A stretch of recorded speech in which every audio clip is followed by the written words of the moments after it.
Alright guys, Scrappy again today. I hope you're doing well and enjoying your day so far. Basically, the entirety of Black Ops 6 was leaked last night. So much going out over the last couple of days and plenty to dive into today. But also the OpTic boys and potentially other teams as well getting back into practice ahead of the Esports World Cup. No streams of their practice last night. Maybe that will happen over the next couple of days. But there's not long until they get to the Esports World Cup to try and defend the crown that they won at the World Championship. Very much enjoyed your thoughts in the comments below. Hit the like button if you enjoy. Subscribe if you're new as always. I greatly appreciate it. We've got to talk about this Black Ops 6 stuff though, because wow, there's been a lot coming out over the last couple of days.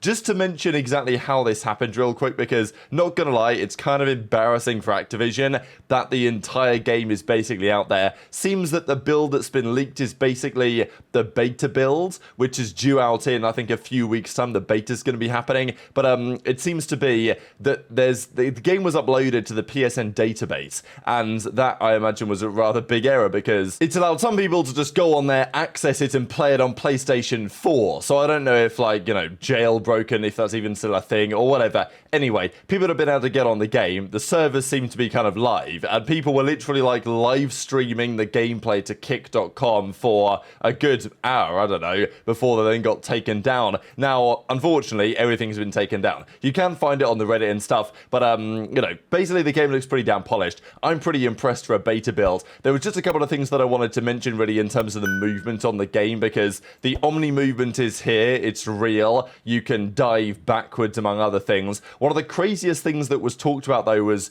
the sideways diving and shooting. There was a clip of a guy on a big doorway, basically with a sniper rifle, diving across the doorway and shooting midair. Now I imagine the accuracy ain't the best, but there will be some incredible kills and some incredible moments when somebody is going to hit like a midair dive shot. And looking at some of the gameplay, you've got to think that Shotzzy might already be the best player in the game, and the game isn't even coming out yet. There's also this, which I wonder what you guys think about this. There's a meat shield feature. So you can go up to an enemy, basically take them as your hostage, and then, you know, use a pistol.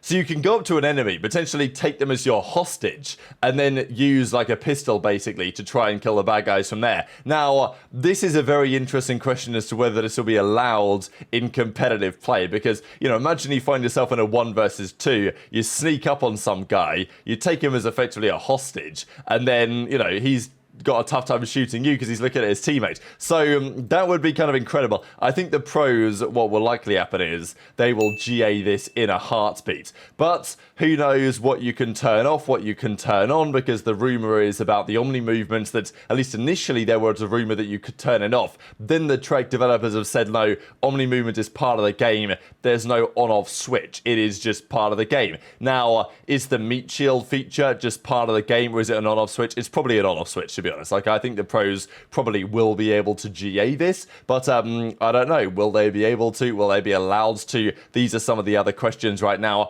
These are some of the perk specialties, by the way, leaked out there. I did want to mention as well, in terms of the map sets the other day, there was a couple of other ones that I don't think I mentioned, such as, I think, Yemen. So Yemen, a classic Black Ops 2 map. It was played in Hardpoint back in the day. Famously, the map on which Scump had is, you know, look at the effing scoreboard, who's the best in the game. Karma had his 28 streak on this map, among many other legendary moments, and it looks like this is going to come back into Black Ops 6. The general theory right now is that these remastered maps will arrive at some point into the game's life cycle. I think the game is probably going to launch with basically all new maps, maybe 1 or 2 potential remasters, but I think the theory goes that, yeah, it's going to be mainly new maps arriving in the game when it launches, and then with Season 1 or something, that's when some of the remasters are about to hit. So hopefully we get some decent Trek maps when the game launches, but this was played in Hardpoint back in the day, and I think would be a great map and mode combination again on that particular game mode. So I'm not worried about the map set here for Black Ops 6. Even if the maps that a game launches with aren't the best, we do have, you know, we think Fringe, we think Hacienda, we think probably Yemen, among others, coming into the game over the coming months. This, just as I get back to this real quick, some of these perk specialities, one of which is Enforcer, killing enemies grants a temporary buff for movement speed and a health regeneration rate. So again, one of those things. Is it going to be used? Is it going to be allowed? Because if Shotzzy gets hold of this, it might well just be straight up over for the competition. But it's the 28th of August when the Call of Duty Next is going to happen with the full multiplayer reveal, and then I imagine the beta shortly after that. So it's kind of incredible how that's quite a while away, really, and yet we've seen a lot of the game over the last couple of days. So big error, whoever that is, but at the same time, the game looks pretty damn good. And for a beta build, like, I remember the Black Ops 3 beta, compared to the actual real game, looked like really unpolished, actually, compared to what they eventually launched out. And the Black Ops 3 beta was fantastic. As you guys may well remember, any chance to talk about Black Ops 3, I'm going to take it. This game looks pretty polished already, and, you know, it's obviously a few months till the game actually launches in and of itself. So lots to talk about there, really. Just quickly on last night, though, OpTic ran a Valorant tournament. One of the interesting parts about this was that it was actually like an ad. So they tweeted out, I think, well, when Shotzzy won it, he tweeted out OpTic Console Valorant Champs hashtag ad, and so basically Valorant's come to console. I think one of the talking points here was like, well, does this mean that OpTic might be getting back into Valorant or whatever? I don't really know or think so, but there might be something in it. Anyway, these were the boys that won, so Pamaj, Trippy, Scump, Shotzzy, both. I just think it's pretty funny, right, how you put Scump in any situation and he's basically gonna win. Like, this guy is so talented at, like, whatever he does, especially in a console environment. Obviously, here's Scump making some serious plays and basically winning his team at times of the game. Okay, maybe they weren't playing the best competition. I think it was Maniac, George, Formal, Holly, and Karma on the other team, but nonetheless, Scump and the boys get the victory, and, you know, as he says, king of console valor. It's just funny, isn't it, how, like, Scump, he'll turn up to these Black Ops 2 throwback tournaments, he's always going to win them, and, you know, here he is on console Valorant, taking the dub 15-13, goes 13-18 over the course of the game. So, yeah, classic stuff from Scumpy Abner. But I wanted to talk about the OpTic boys getting back into some practice, right, because these guys have taken a fair bit of a break, and you can't blame them after winning the World Championship. The question is, how is their practice going to go from now until the World Cup? Because can they effectively just ride the wave of what they did at Champs? Because, let's be honest, at Champs, everything was coming out. All the strats, all the ideas, all the playstyle tweaks. Like, that was where you were going to see the best version of these teams, and certainly OpTic were, by, I think, a bit of a margin, the best team at that event. Can they replicate it for the World Cup? That is probably going to depend a bit on how they can practice going into this one. There is sometimes an argument that, you know, let's say they'd won Champs and got straight back into practice a few days later. That might actually not have been the best thing to do. I think most people agree that taking some time off here, enjoying the win, and then getting back into it around about now is not a bad idea. And often, you know, you can kind of get back to where you were with relatively less practice than it took to actually get there in the first place. And if they can replicate something like their form at Champs, I think they're in a great position, of course, to win this entire thing. But it was spotted last night as we were running the Dope Check show that, yeah, they were scrimming. So this is known to be the case about the Discord. This is the same reason why Accuracy got leaked to be coaching OpTic, is that the OpTic boys practice in the OpTic Discord, but in like a private channel. So you can't see them in there unless you have this like Discord extension, which allows you to see it. And I think a lot of the guys in the OpTic Discord do have it, so they can see what's going on in there. And last night it was spotted that, yeah, they were scrimming on Discord. And this became quite obvious shortly afterwards when Dashy, or when Shotzzy actually tweeted this out of Dashy and Pred. And he says, bro, my game feels off, whatever. He's playing with this standing desk up so he could get the height right. I don't know. Probably you want to practice as you play, you know. So if you're not going to be using this standing desk strategy in the CDL games or at the World Cup, then probably not good to use it. But Pred says, you know, no BS, my game feels off or whatever.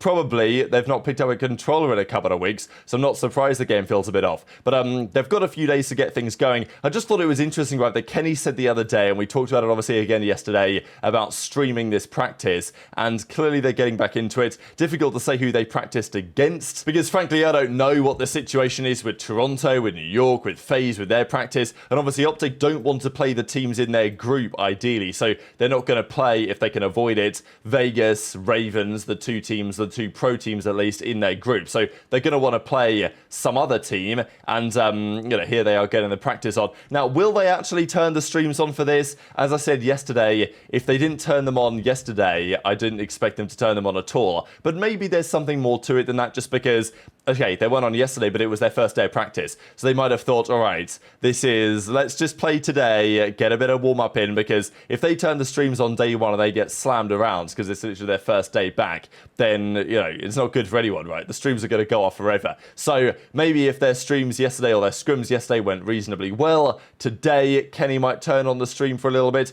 I don't really think there's much to be given away here. And to be honest, streamed practice was the lifeblood of COD for years.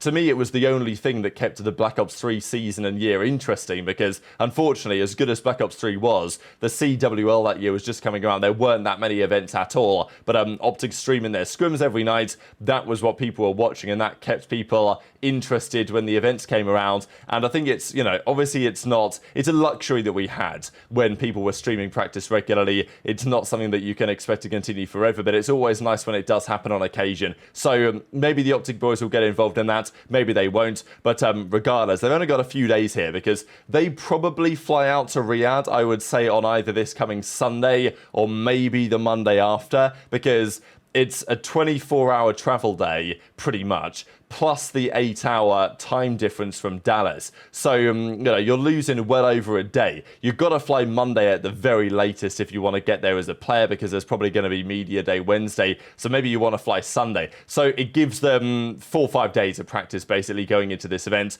But how does that compare to the other teams? How much are FaZe practicing? That is a big question, because last night the Perception episode launched, and maybe as we expected, really, nothing was really talked about. I was a little bit surprised there wasn't a bit more to it. It reminded me a bit of like that Process episode that OpTic did after they lost at Major 4, and it wasn't, the end of the video wasn't a super upbeat, all right, we're going to go hard for, you know, the World Championship, we're going to turn it around, sitting down with the players. It just kind of like ended, right? But the same thing happened here with the FaZe one, but this was arguably worse just because, you know, this was the World Championship, right? This was the big deal, and maybe there's not even a way to sit down with the players and say, well, how are you feeling for the World Cup, because this is what they were waiting for. I just think that from the FaZe perspective, right, they just ended this episode, and it was kind of like they didn't interview the players or anything. They bow out top 6. So there was some read into this as to whether the vibe is like chalked, you know, because if they're not sitting down with the players, we didn't hear any of their perspectives on the matter.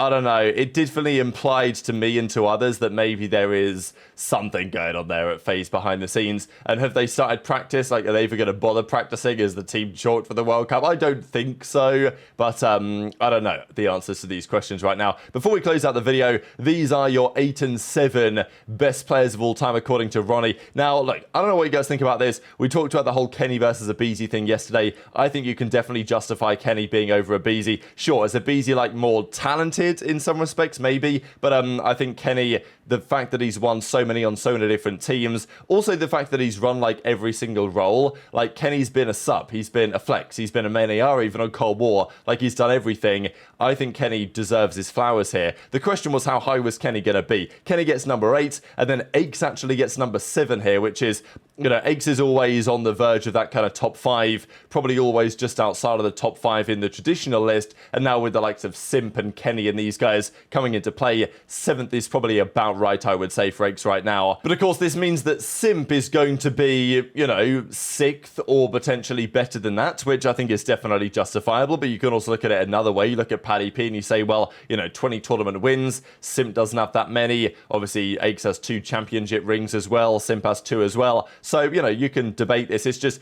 to me, the fact that, let's say Simp ends up 6th here and aBeZy's 9th, I don't really know if they're that dissimilar in their careers in many ways, but it feels like Simp should be higher than aBeZy, and certainly should be higher than some of these guys, but, you know, you can debate this for time immemorial. But very much enjoyed your thoughts in the comment section below. Hit the like button if you enjoyed, subscribe if you're new, take care, and I'll see you next time.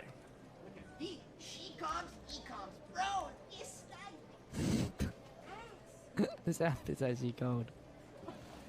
Okay, Sky, I saw you, bro. I can't win ISO today. I can't win one, bro. Just one. Just can't win one, bro. Bro. Good driving, Casey. Hey, good Casey, man. What's going on with these guys, good job, bro. Good job, bro. Who the hell is that? The f is that? Who the f was that? There's no way this is real. We're tweaking, bro. Yeah, what the was that? You guys heard that, right? Yeah, I Heard don't it. know. Was that someone like outside the gate or something? Heard it. Yeah, I think, yeah.